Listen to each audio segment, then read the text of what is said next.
Well, let me just start this segment by saying I've officially come to the conclusion that Sean McDermott coaches to not lose rather than coaching to win. And again, tying this into how we started the show, before you thought things were a fluke, or the Hail Mary, or the 13 seconds, and it's like, oh, we're just going to get better with communication, and we're going to prepare a little bit more, and we just need to execute better.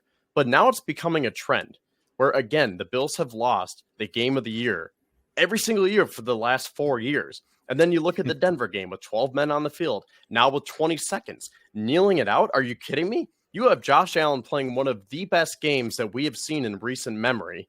I don't want to overstate that, but the point is Josh was balling out and it was raining. I don't want to leave that out either. I mean, you couldn't even tell how bad the conditions were because Josh was just absolutely on fire. And you don't even want to give your $250 million quarterback a chance to go win you the game. Did you not learn anything in the 13 seconds when it only took Mahomes 13 seconds to go get into field goal range? Or did you not learn anything when Jake Elliott just drilled a 59-yard field goal not even a minute ago, and you don't want to give your kicker that same opportunity on those same conditions on that same field? I mean, these are just repeated events where it's not just a fluke anymore. It's becoming a trend. And I'm not saying that we need to fire Sean McDermott right now because I don't see any point of that mid-season. But like we were saying with Von Miller, how these final 5 games are going to be huge for him, this is going to be huge for Sean McDermott, because if this team misses the playoffs with this roster and with Josh Allen playing the way he is now and Stephon Diggs and the rest of the crew, that is a fireable offense right there. Now, in terms of the things that we are seeing right now with McDermott and some things that are still bothering me, someone brought this up on Twitter last night, and I thought it was a great point, that McDermott gets aggressive on defense but not on offense, because you were talking about the final play of the game on defense where he sends everyone. It's an all-out blitz, and they try to do everything to go get Jalen Hurts, where McDermott even admitted to that. He said, yeah, like we wanted to wreak havoc, and we wanted to put pressure on Hurts to force him to make a decision. So it's like, okay, you play bend but don't break defense, say what you want about the soft zone coverage, that whole drive, but when the game matters most, McDermott turns on the aggressiveness for his defense. But can you say that same thing for about the offense? I don't think so, because when it mattered most, they kneeled it out or they elected for the field goal. So that tells me that he trusts his defense more than his offense. And in a league where you're going to win with offense, and in a league where he should be learning these lessons after multiple encounters and multiple years of being the head coach, that's what scares me. That is what is holding me back on McDermott and really questioning if he is the right coach for this team and for this quarterback. I think the discussion for me is the circumstantial nature of the calls. Like we're saying because he kneeled on it, he wasn't. I think their offense is very aggressive, and Sean McDermott to let them be aggressive the majority of the season, hurtingly so, to the point where the offensive coordinator gets fired.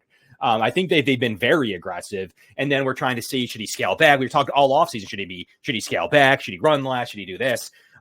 Should he, not look for the honey hole as much? Whatever the discussion may be.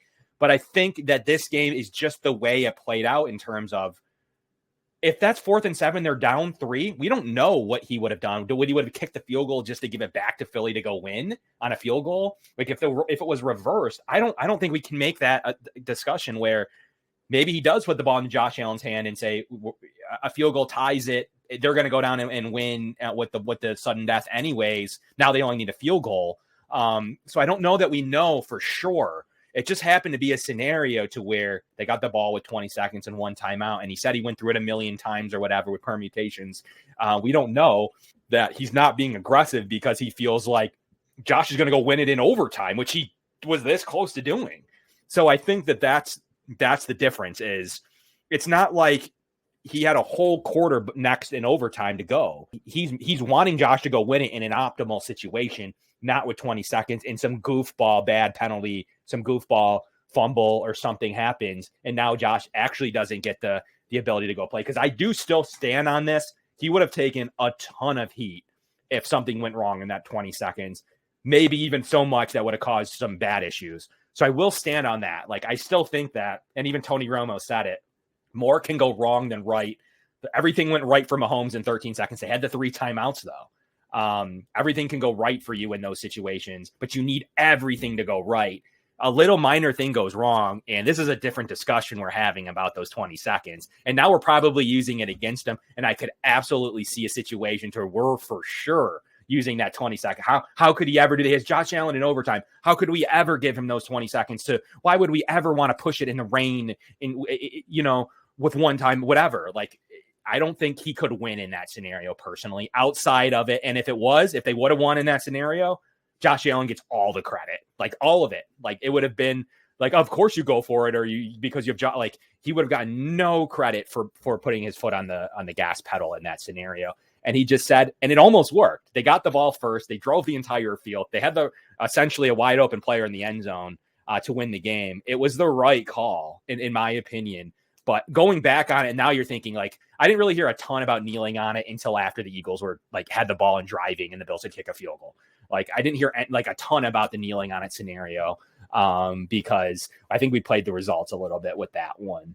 But ultimately, I think he is pretty aggressive on offense. And it's a lot of Brady's call or Dorsey's call prior of how aggressive the offense is. Sure, he may say to punt, but he, like I said earlier, second best coach in the league at making the right 4th down decisions. He is aggressive on offense specifically.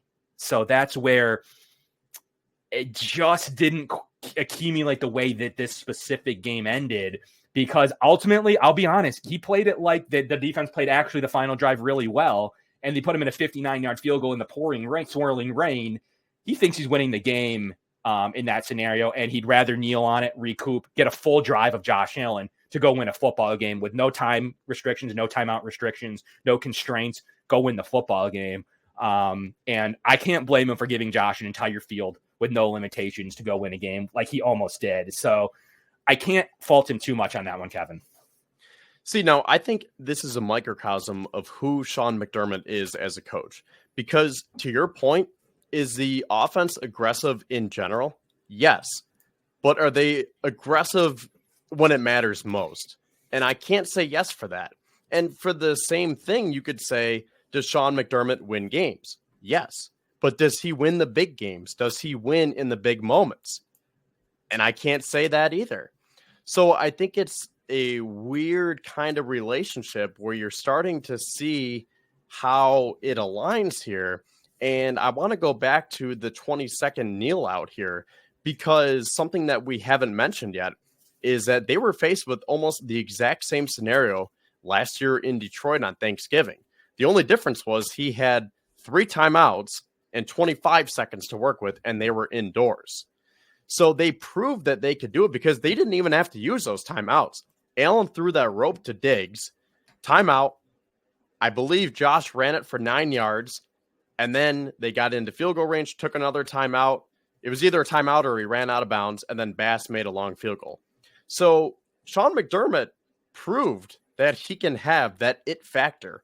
He proved that he can be aggressive in those moments and that he can let Josh be Josh and win you the games. So that's where I'm at with this, where I just need to see it more from McDermott, because that is the biggest thing holding him back right now and the biggest thing holding this team back. Now, you could throw the blame around just about every single angle you want: offense, defense, special teams, coaching, even if you want to talk about Brandon Beane's construction of this roster or the depth. But at the end of the day, the Bills are 2-6 in one-score games this year. You look at the opposition, Philadelphia is now 7-1. That comes down to coaching.